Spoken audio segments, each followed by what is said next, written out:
নমস্কাৰ সৰু সৰু কিন্তু ভয় লগা কিছু ভৌতিক ঘটনালৈ প্ৰত্যেক দিনাখনৰ দৰে মই ঝৰ্ণা আহিছোঁ আপোনালোকৰ কাষলৈ আৰু আজি লৈ আহিছোঁ ডিব্ৰুগড়ৰ পৰা সানিয়া খানে লিখি পঠিওৱা এক বৰ শিহৰণকাৰী অভিজ্ঞতা এই অভিজ্ঞতা আপোনালোকৰ আগত ব্যক্ত কৰাৰ আগতে অনুৰোধ কৰিছোঁ যদিহে আপুনি মোৰ ইউটিউব চেনেলটো এতিয়া সাবস্ক্ৰাইব কৰা নাই যদি বেয়া নাপায় সাবস্ক্ৰাইব কৰি থব ইনষ্টাগ্ৰামত থকা একাউণ্টটো ফলো কৰিবলৈ নাপাহৰিব আৰু ফেচবুকৰ পেজখনো যদি এতিয়ালৈকে ফলো কৰা নাই তাকো কৰি থব যাতে মোৰ ভিডিঅ'বোৰ অহাৰ লগে লগে আপোনালোকে এটা নটিফিকেশ্যন পায় এতিয়া আগবাঢ়ো সানিয়াৰ অভিজ্ঞতাৰ ফালে 2018 চনৰ কথা সানিয়াৰ মাকৰ ঘৰ যোৰহাট পিছে দেউতাকৰ ঘৰ ডিব্ৰুগড়ত সেয়েহে তেওঁলোকো ডিব্ৰুগড়তে থাকে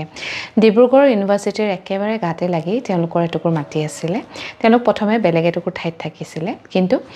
দেউতাকে ভাবিলে যে ইউনিভাৰ্চিটিৰ লগতে থকা মাটি টুকুৰত ঘৰ বনালে বেছি ভাল হ'ব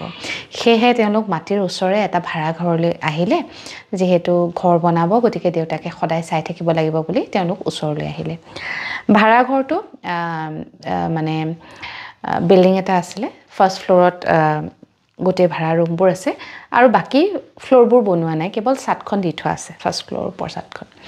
আৰু তেওঁলোকৰ ৰুমটো মাজত 2-3টা ৰুম যিকেইটা খালী আৰু তাৰপিছত এটা ৰুমত ইউনিভাৰ্চিটিৰে দুজন ল'ৰা থাকে নতুন ঘৰটোলৈ অহাৰ দুদিন মানলৈকে সব ঠিকে চলিছিলে কিন্তু তাৰ পিছৰে পৰা সানিয়া আৰু তেওঁৰ মাকে ঘৰটোত বিভিন্ন ধৰণৰ শব্দ শুনিবলৈ ল'লে ৰাতি হ'লেই ছাদত কোনোবাই দৌৰি ফুৰাৰ শব্দ আৰু সেই শব্দটো মানে বহুত জোৰে জোৰে আহে মানুহে যেন একদম জোৰত জোৰত দৌৰি আছে অহা যোৱা কৰি আছে তেনেকুৱা শব্দ প্ৰথমতে তেওঁলোকে ভাবিছিলে যে সঁচাকৈ চাগে ইউনিভাৰ্চিটিৰ ল'ৰা কেইজন ৰাতি ওপৰত গৈ খেল ধেমালি কৰে বা কথা চথা পাতে দৌৰা ধাপৰা কৰে কিন্তু এদিন সানিয়াৰ মাকে ইউনিভাৰ্চিটিৰ ল'ৰা কেইজনক সুধিলে তেওঁলোকে ক'লে নাই আমি 12টা বজাৰ পিছত আৰু ওপৰলৈ নাযাওঁ আমি শুই যাওঁ আচলতে ৰাতিপুৱা সোনকালে ক্লাছ থাকে কাৰণে তাৰ পিছতো যেতিয়া তেওঁলোকে গোটেই ৰাতি সেই শব্দ শুনি থাকে আৰু আচৰিত ধৰণে কেৱল সানিয়া আৰু সানিয়াৰ মাকেহে সেই শব্দ শুনে দেউতাকে কেতিয়াও নুশুনে তাৰ লগে লগে আৰু কিছুমান শব্দ তেওঁলোকে শুনা হ'ল তেওঁলোকৰ খিৰিকীবোৰৰ আধালৈকে গ্লাছ আৰু বাকিখিনি কাঠ সেই গ্লাছত কোনোবাই টুকুৰিয়াই থকাৰ শব্দ শুনে আৰু কোনোবাই যেন তেওঁলোকৰ ৰুমৰ কাষে কাষে কিবা এটা গান গুণগুণাই ঘূৰি ফুৰিছে এজনী মাইকী মানুহৰ মাত শুনে আৰু বিৰাট শুৱলা এটা মাত আৰু যেন বৰ পুৰণি কিবা এটা গান এনেকৈ মানে গুণগুণাই ঘূৰি ফুৰে মানে সানিয়াই লিখিছে মানে তেওঁলোকৰ সেই অভিজ্ঞতাটো এনেকুৱা মানে আচৰিত ধৰণৰ আছিলে যে শেষলৈ তেওঁলোকৰ এনেকুৱা হ'ল সন্ধিয়া হৈ অহাৰ লগে লগে দুইজনী মাক জীয়েক মানে ভয়ত থাকে মাকেতো গোটেই ৰাতিটো শুবই নোৱাৰে মাকৰ এনেকুৱা অৱস্থা হ'ল তেওঁ সৰু এটা শব্দ শুনিলেই চক খাই উঠে আৰু লাহে লাহে তেওঁ দিনতো ভয়ে ভয়ে থকা হ'ল সানিয়া তথাপিতো মানে যেহেতু সৰু আছিলে বিভিন্ন ধৰণৰ মানে কথাত নিজকে ব্যস্ত ৰাখে কথাবোৰ পাহৰি যায় ৰাতি হোৱাৰ লগে লগে আকৌ মনত পৰে ভয় লাগে কিন্তু মাকৰ অৱস্থা বহুত বেছি বেয়া হ'ল মাক মানে একদম বলিয়া নিচিনা হৈ গ'ল শেষলৈ তাৰপিছত মানে শব্দবোৰ মানে বহুত বেছি হয় আৰু দেউতাকে গম নাপায় দেউতাকক ক'লে দেউতাকে বিশ্বাস নকৰে মাকৰ গোটেই ৰাতি টোপনি নাযায় ছোৱালীজনীও টোপনি নাযায় তাইক যেনে তেনে বুকুত খাবতি মাক বহি থাকে তাই মাকৰ বুকুৰ ৰুমত যেনে তেনে অলপ টোপনি যায় যদি মাকৰ একেবাৰেই টোপনি নাযায় মানে সেই ঘৰটোলৈ অহাৰ পিছৰে পৰা মাকৰ টোপনি একেবাৰে নাইকিয়া হ'ল তেওঁৰ চকু গাঁতত সোমাল স্বাস্থ্য বিৰাট বেয়া হ'ল আৰু একদম পগলাৰ নিচিনা আচৰণ কৰা হ'ল তাৰপিছত মানে এদিনাখনৰ কথা এই গোটেই ঘটনাবোৰ চলি আছে প্ৰায় 1.5-2 মাহমান তেনেদৰে চলি আছে যিহেতু দেউতাকে বিশ্বাস নকৰে গতিকে তাহাঁতে একো কৰিবও পৰা নাই এদিনাখনৰ কথা মানে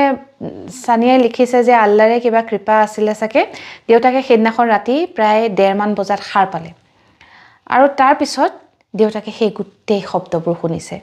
যিবোৰ শব্দ যোৱা 1.5-2 মাহে মানে সানিয়াৰ মাকে শুনি আছিলে শুব পৰা নাছিলে দেউতাকক বাৰে বাৰে কলত দেউতাকে বিশ্বাস কৰা নাছিলে সেই শব্দ ফাইনেলি সানিয়াৰ দেউতাকে শুনিলে আৰু তেতিয়া তেওঁৰ সেই মানে পৰিস্থিতিটোৰ ভয়াৱহতাটো বুজি পালে পিছদিনাখন ৰাতিপুৱাই সানিয়াৰ মাকক লৈ তেওঁ যোৰহাটলৈ গ'ল সানিয়াৰ আইতাকৰ ঘৰ মানে মাকৰ ঘৰ যোৰহাটত মাকক তাতে যোৰহাটৰ হস্পিটেলত এজন সাইকোলজিষ্টৰ আগত মানে দেখুৱালে আৰু কেইদিনমান মোমায়েকৰ ঘৰতে থকাৰ সিদ্ধান্ত ল'লে তেওঁলোকে তাৰপিছত সানিয়াৰ দেউতাক আকৌ ডিব্ৰুগড়লৈ উভতি আহিলে আহি তেওঁ ঘৰটোৰ গোটেই বস্তু বাহিনীবোৰ পেহীয়েকৰ ঘৰত থলে আৰু লগৰ এজনক ৰুম বিচাৰিবলৈ ক'লে তৎক্ষণাত তথাপিতো মানে 2-এদিন লাগিলে তেওঁলোকৰ ৰুম বিচাৰি পাওঁতে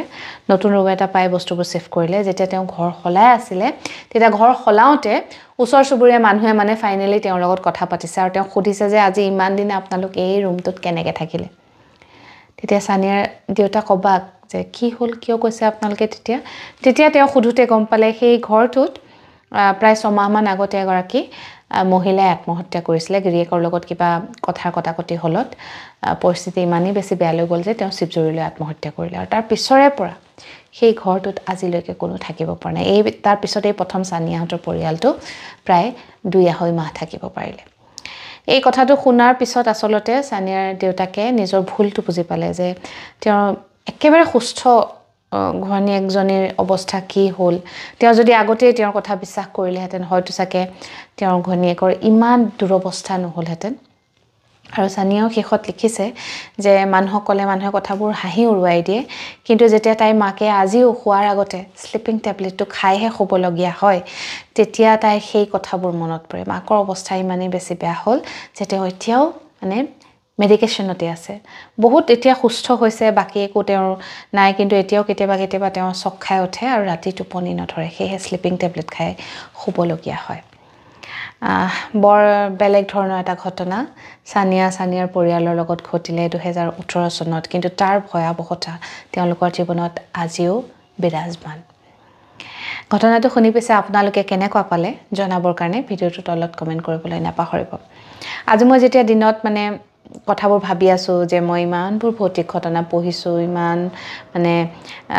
বিভিন্ন জনৰ বিভিন্ন ঘটনা ইতিমধ্যে শেয়াৰ কৰিছো মই এখন সিনেমাই বনাব পাৰিলোহেঁতেন সিনেমা নহয় এখন নহয় আসলে বহুকেইখন সিনেমা বনাব পাৰিলোহেঁতেন তেতিয়া মনত পৰিলে মোৰ কিছুমান ভাল লগা ভূতৰ সিনেমা আছে যেনে ধৰক ভিৰানা চাইছিলো বহুত পুৰণি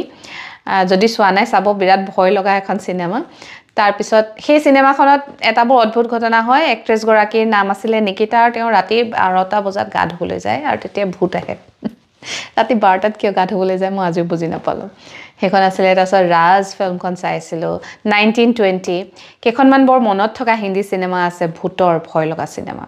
আপোনালোকে পিছে আজিলৈকে কোনখন আটাইতকৈ বেছি ভয় লগা সিনেমা চাইছে অৱশ্যে তুম্বাটো ইয়াত পৰে তুম্বাত ভূতৰ নহয় ঠিক এটা গ্ৰীডৰ সিনেমা বৰ ধুনীয়া সিনেমা এখন গতিকে মোৰ ভাল লগা কেখনৰ বিষয়ে কলো আপোনালোকে কোনখন হিন্দী হৰৰ মুভি চাই আজিলৈকে আটাইতকৈ বেছি ভয় খাইছে জনাবচোন জনাবৰ কাৰণেও এই ভিডিঅ'টোৰ তলত কমেন্ট কৰিবলৈ নাপাহৰিব আজিৰ এই অভিজ্ঞতা ইয়াতে সামৰিছো কাইলৈ নিশা এক নতুন ঘটনালৈ আপোনাক কাষ চাপিম এতিয়ালৈ আহিছো শুভৰাত্ৰি